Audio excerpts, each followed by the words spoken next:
strategy, leadership development and coaching from supervisor to director level, group development and performance management. Please welcome Sonya Fox.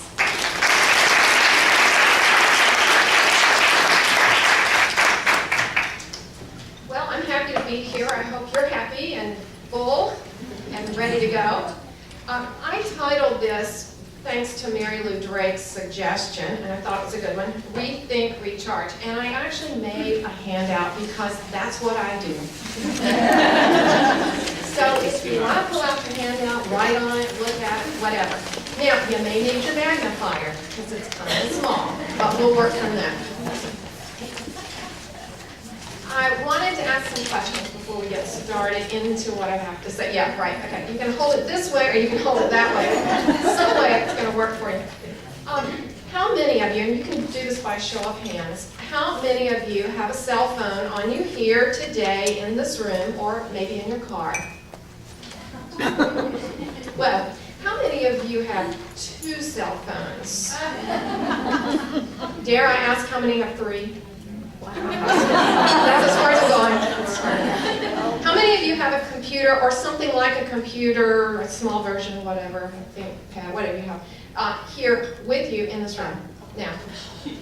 Oh, I'm sorry, Lenova, I said the wrong thing. Okay, how many of you have one in the car?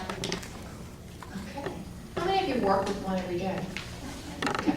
What I'm pointing out to you, and thank you for indulging me here, what I'm pointing out to you is that I used to ask this question because I used to do a seminar about some communications things, and 10 years ago when I asked this question, not everybody in the room raised their hand about cell phones. So that tells you how quickly we have changed in this country.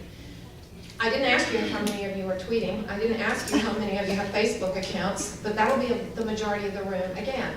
My point is, we have come to full fruition, we think, it'll change, with our digital age. And it's a wonderful age. I was pre-digital, I am digital. I have a physics background of all the weird things to have a background in. And so, for me, this is a lovely time to live.